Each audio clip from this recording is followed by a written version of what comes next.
so back to Gandalf and Pippin. Sorry for a second.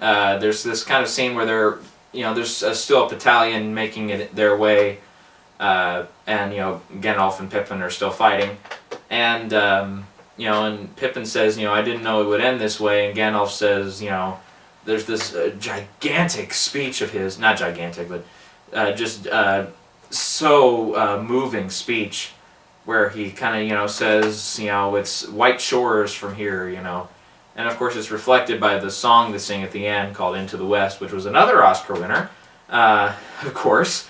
So yeah, it's a great moment there where that happens.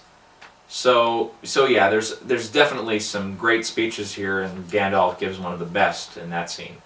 And it's kind of hard, actually, somewhat not to be affected by it, one way or the other way. You feel happy, you feel sad, because you think the characters are going to die, are they going to die happy, are they going to die in all hopelessness, and we don't know as viewers, so it's kind of amazing just to watch that.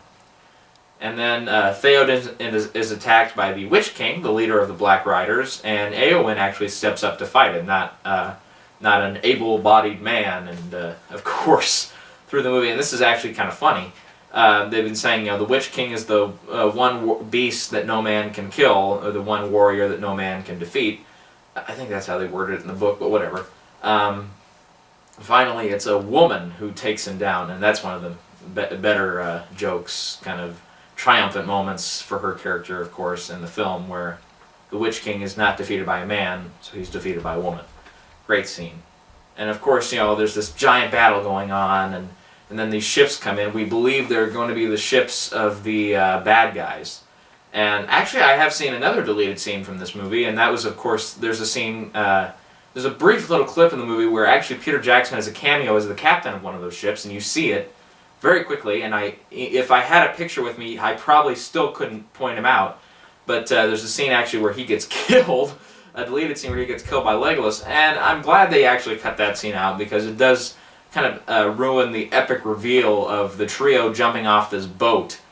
And, okay, I'm going to admit it right now. And no, this itself is not a Nostalgia Critic ripoff, by the way the camera's set up, by the way I'm right here in front of you, and I'm doing wild and crazy things, no. But I do watch a lot of his videos.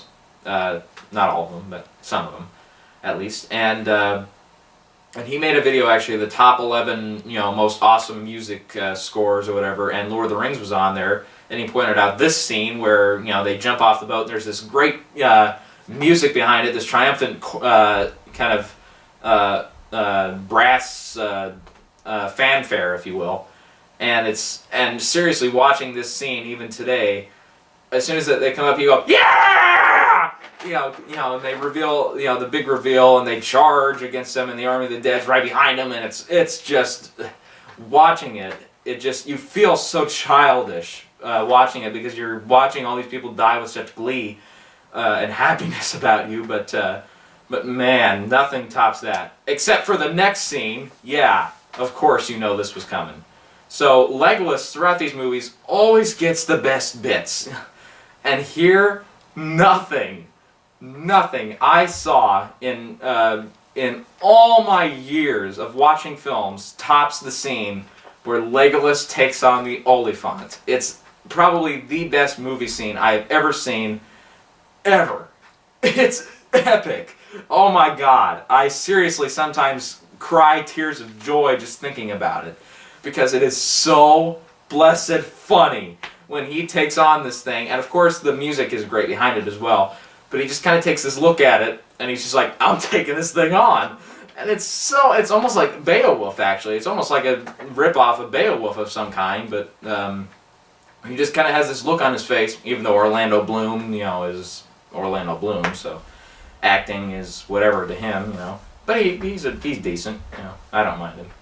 And he has this look on his face where he's just like, I don't care, I'm taking this thing on. And it's one of the best. I mean, and he climbs up it, of course, he takes out all the guys on top, and he, puts 3 arrows into the neck of the thing, and it falls off. He slides down the trunk of the thing as it crashes into the ground, and jumps off and lands back on the ground. And here, of course, the scenes in Two Towers that were so funny with Gimli, the comic relief where, he would say, they would try to outscore each other in killing orcs, Gimli, of course, is standing there with this really kind of half angry, half depressed look on his face.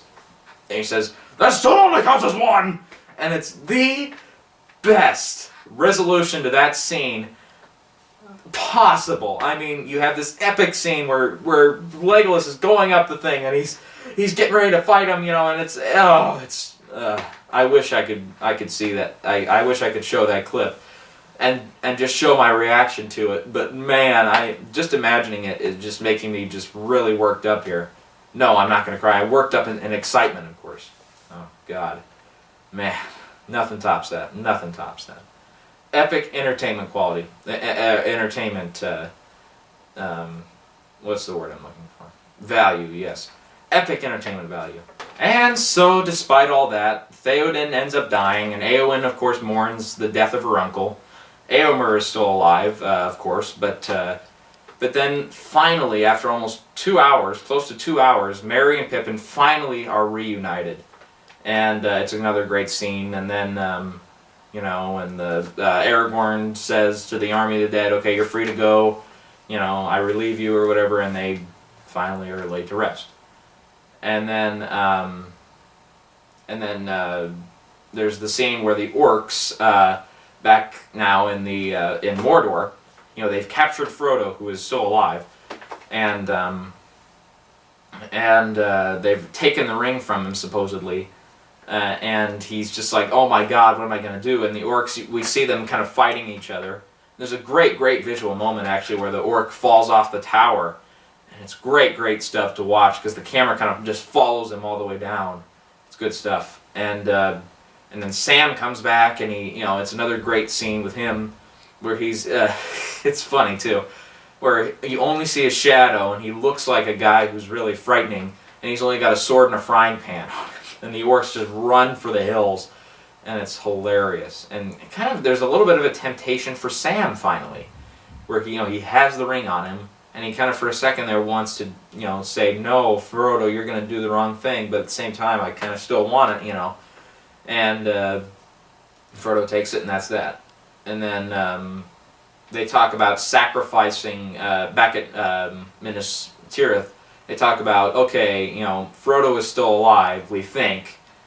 And if he is, he's going to need a distraction if he's going to get to Mordor. So what do we need to do? We need to take on Mordor's army. Kind of coincidental how it all happens at the same time. How Frodo and Sam are finally in Mordor and they want to free him, so a path. So yeah.